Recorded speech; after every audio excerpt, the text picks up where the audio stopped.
Olha só, voltamos agora para a parte 2 de contratos administrativos, ok? Nós já vimos a definição e as principais características, agora nós vamos ver aqui a extremidade, por isso que eu estou bem no meio da sua tela, porque nós vamos estudar o item 3, aí do lado direito do seu computador, manutenção do equilíbrio econômico-financeiro dos contratados, né, aqui. E nós vamos estudar em seguida rescisão contratual, olha ali, ó, do artigo 79, beleza? Diante de tudo que eu falei para vocês, dos contratos administrativos, você pode dizer assim, professora, o que resta para o contratado? Não resta nada. Ou seja, ele só vai aceitar as cláusulas, tem que cumprir. Gente, basicamente sobra muito pouco. Tá? Mas existe um direito do contratado, um deles é a rescisão, ele pode promover a rescisão quando a administração pública não está cumprindo com a sua parte no contrato, mas ele precisa fazer isso judicialmente. Ele também poderá deixar de fornecer depois de 90 dias de atraso nos pagamentos. Há uma corrente que diz que ele não pode fazer o bloqueio, a cessação do fornecimento, a não ser que seja por uma ordem judicial também. Mas ele também vai ter direito à manutenção do equilíbrio econômico-financeiro dos contratos, tá? Esses contratados, isso ele tem direito. O que é isso, professora?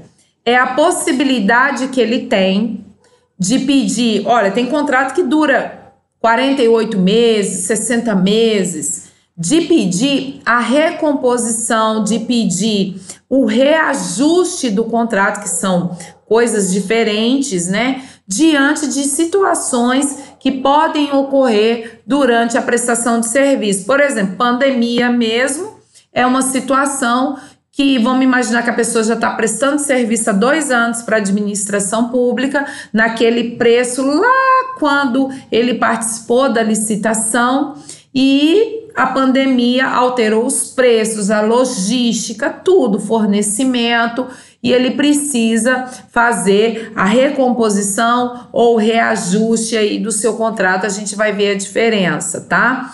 Então, o que é essa possibilidade de análise do equilíbrio econômico-financeiro do contratado, de fazer, quem solicita, tá, amores? É o contratado ele precisa solicitar esse direito que ele tem, porque se ele ficar caladinho ali, quietinho, nada vai acontecer. E quando que isso acontece, professora?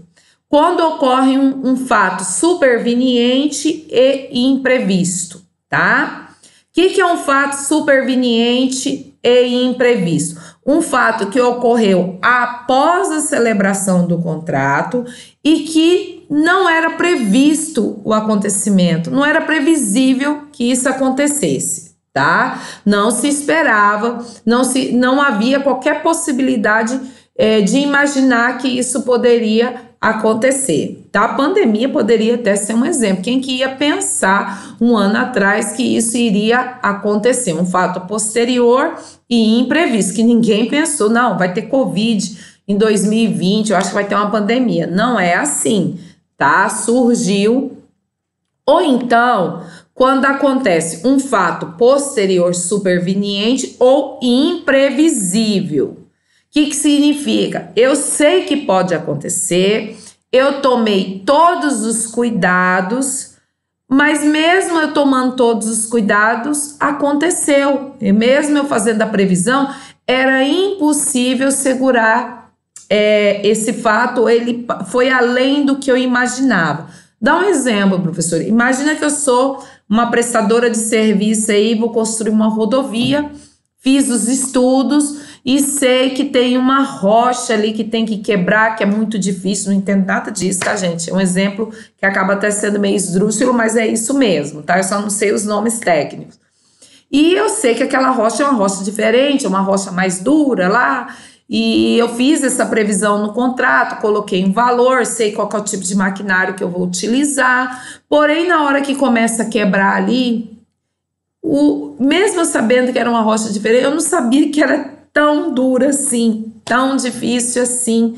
Eu vou precisar de um outro maquinário, um maquinário mais caro, muito caro os recursos que eu vou utilizar. Então eu peço a revisão desse contrato, porque eu vou dispor de um valor financeiro muito alto que eu vou acabar não tendo lucro nenhum se a administração pública não fizer a revisão ali do meu contrato. Isso é fato superveniente e imprevisível, ou fato superveniente e imprevisto. Imprevisto eu não pensei, não passou pela minha cabeça, ninguém poderia imaginar, mas aconteceu. Imprevisível, eu sei que ele pode acontecer, tomei os cuidados, mas mesmo com todos os cuidados, aconteceu, era possível acontecer e sair do controle, tá? Tudo isso deve acarretar uma onerosidade para o contratado. Se acarretar uma onerosidade, ele pode pedir uma recomposição, gente, que é diferente de reajuste, tá? O que é reajuste? Não confunda recomposição com reajuste. Recomposição é disso que eu falei com vocês. O reajuste, ele acontece anualmente, tá? E ele tem previsão no contrato. Todo ano a gente senta para dar uma olhada ali no contrato, que podem surgir situações ali anualmente ou até mesmo durante o ano ali que pode alterar no contrato. Imagina uma prestação, uma terceirizada de serviços gerais aí. Eu sei que todo ano tem um aumento, praticamente tem um aumento do salário mínimo, né? E aí, quando eu dei o preço lá da prestação de serviço, o salário mínimo era outro. Então, reajustes são situações previsíveis, mas que eu não tenho naquele exato momento, mas elas vão acontecer. Então, nós vamos ter que sentar para discutir. Fornecimento de combustível, tem a tabela lá da ANP, que vive sofrendo alterações. Então, a gente vai ter que fazer alguns reajustes. Era previsível essa oscilação, sobe preço, desce preço, entendeu? Todos esses aspectos são reajustes. A recomposição, ela é algo maior. Ela está fora dessa normalidade de acontecimentos de um contrato. Então, quando acontece essas questões fora da normalidade, fora do esperado, do corriqueiro, do cotidiano de um contrato, eu peço uma recomposição e não um reajuste, tá? O reajuste ele vai acontecer, tem previsão lá no contrato. A recomposição, ela não precisa estar prevista no contrato.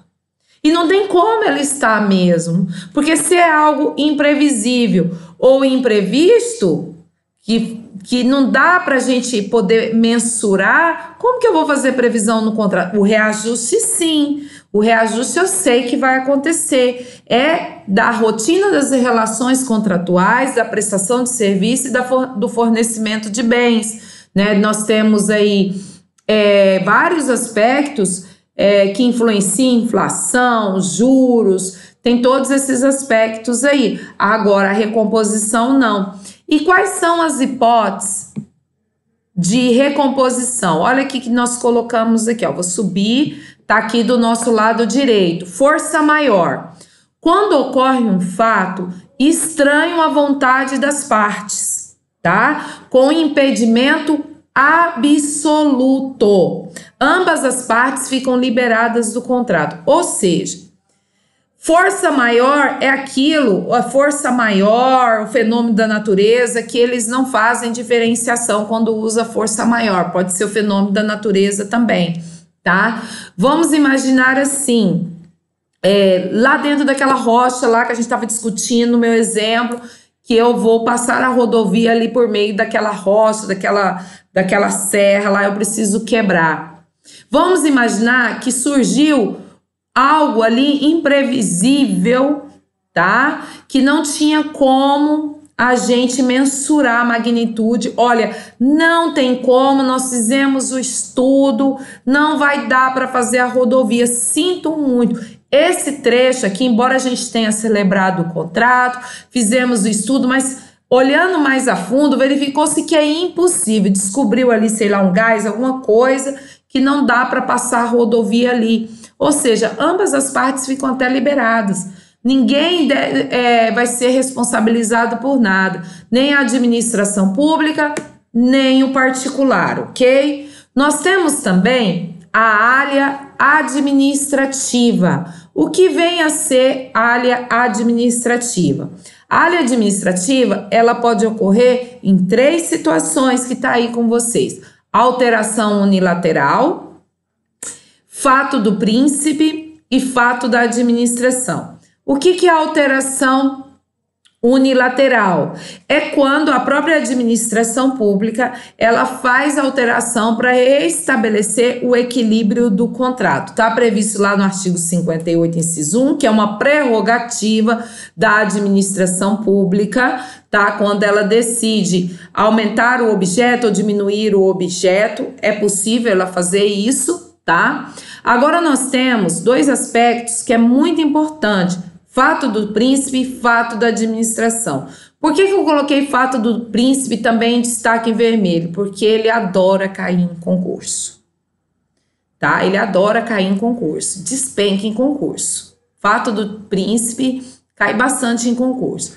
Vamos ler o conceito de fato do príncipe? Ó, ato do poder público que atingir o particular e incide no contrato de forma reflexa e indireta. Vamos ler agora fato da administração. Ato específico do poder público que incide diretamente no objeto do contrato. O que é isso? Nos 2 casos, é um ato do poder público. Aqui eu não estou falando de força maior. A administração pública vai praticar um ato, vai acontecer algo que partiu da administração pública que vai atingir o contrato. No fato do príncipe, é um ato do poder público que não tem relação direta com o particular, vai atingir o particular indiretamente. Isso é fato do príncipe. Um exemplo, eu fecho um contrato, sei lá, de venda de ar-condicionado, né? Esses eletrônicos aí, linha branca, o imposto tá baixo. De repente, do nada, sei lá, alta do dólar aconteceu, a administração pública aumenta de uma hora para outra o imposto de importação, seja lá o que for. Alterou, o Estado, a administração pública praticando um ato, aumentou os impostos para importação desses eletrodomésticos e o seu é importado, aumentou de uma forma que você não vai conseguir mais fornecer naquele valor. A gente chama isso de fato do príncipe. A administração pública provocou o ato que atingiu indiretamente de forma reflexa no seu contrato. Não foi um ato praticado específico para atingir o seu contrato, beleza? Que é diferente do fato da administração. Ou seja, é quando o poder público ele atinge diretamente o objeto do contrato. Ou seja, eu celebrei um contrato com a administração pública e ela começa a adotar um comportamento que está interferindo no meu contrato. Exemplo, professora, o Estado de Mato Grosso me contratou aqui para eu fazer a manutenção das MTs lá, das rodovias estaduais. Beleza? Beleza. Um trechinho ali. E eu vou começar a obra. Ou então eu vou construir casas para o governo do estado de Mato Grosso, não importa. Eu sei que eu tenho o meu pessoal ali que já está pronto para começar a trabalhar, só que não libera a área para mim. Eu preciso passar a MT dentro de uma área privada ali que nem teve desapropriação, não tem autorização, a administração pública fica aí, espera. Mas aqui, ó, já tem aí 120 dias que eu estou esperando, o meu povo tem que pagar salário para os contratados. Já estão de carteira assinada, contratei vários empregados aí, já estou pagando até os salários, eu estou tendo prejuízo. Olha que eu tenho aí, olha só, eu tenho aí um fato da administração que pode interferir no meu contrato, no aspecto financeiro, tá ficando muito oneroso para mim, tá? Agora, eu não posso alegar a exceção do contrato não cumprido, que eu coloquei para você, ó, except non-adiplet contractus, né? Coloquei aí, que é bem da esfera privada. Ou seja, o particular, ele não pode alegar, ele não pode dizer assim, Ó, você não está cumprindo sua parte, administração, eu não vou cumprir a minha. Lembra das prerrogativas? Ele vai ter que cumprir a parte dele, ele vai ter que arcar com esse ônus e é por isso que ele pode pedir a recomposição. Por quê? Porque ele está tendo gasto, ele não pode ficar parado esperando a administração pública. E nós temos a área econômica, que é a teoria da imprevisão, que eu falei para vocês, acontecimento totalmente externo ao contrato, estranho à vontade das partes, imprevisível, inevitável, tornando a execução excessivamente onerosa. Aí eu peço revisão das cláusulas. Professora, está muito parecido com força maior. Sim, pode ser um fenômeno da natureza?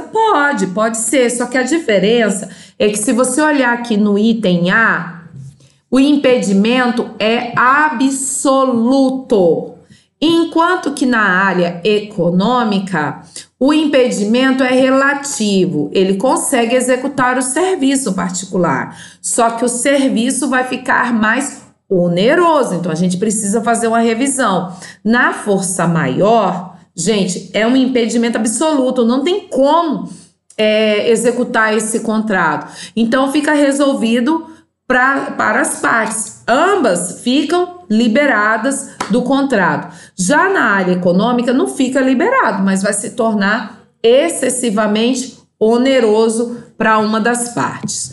Gente, outro aspecto também, ainda sobre contrato, é a rescisão contratual do artigo 79 da Lei 866. É possível rescisão unilateral, e ela só é possível a rescisão unilateral pela administração pública. Em que caso? Quando o contratado não está cumprindo a sua parte no contrato, por interesse público, não é mais viável. Olha só, o contratado ele pode não estar fazendo nada, está seguindo tudo perfeitinho, tudo bonitinho, mas a administração pública, dotada do poder discricionário, entende que não é conveniente nem oportuno mais continuar com aquele contrato, ela pode revogar. Neste caso, é possível gerar indenização para o contratado, tá? A administração pública pode rescindir unilateralmente o contrato, mas a depender do estágio desse contrato, a depender dos recursos que já foram empregados pela parte contratada, ela pode exigir a indenização no judiciário.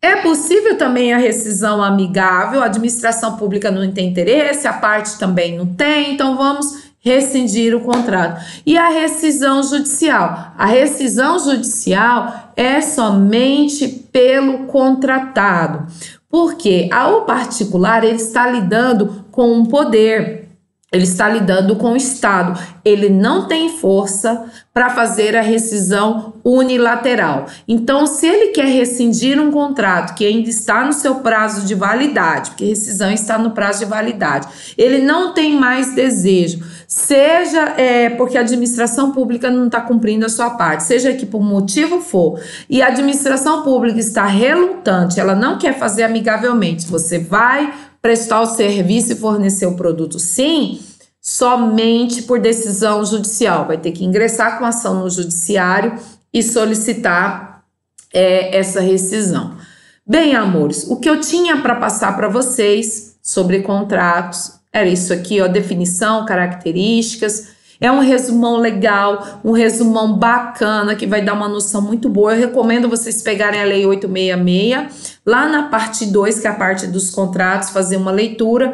Eu vou disponibilizar amanhã uma atividade avaliativa para vocês. Amanhã que dia, professora? Amanhã, sexta-feira, eu espero, dia 29 de maio, eu já disponibilizo e vou avisar lá nos nossos grupos para você resolver o quanto antes e eu lançar a nota da atividade parcial 2. Lembrando que a avaliação oficial de vocês do segundo bimestre será sobre licitação e sobre serviços públicos, tá? A atividade parcial sobre contratos vai estar lá no encontro 16. Beijo no coração, a gente acaba de encerrar a nossa ementa.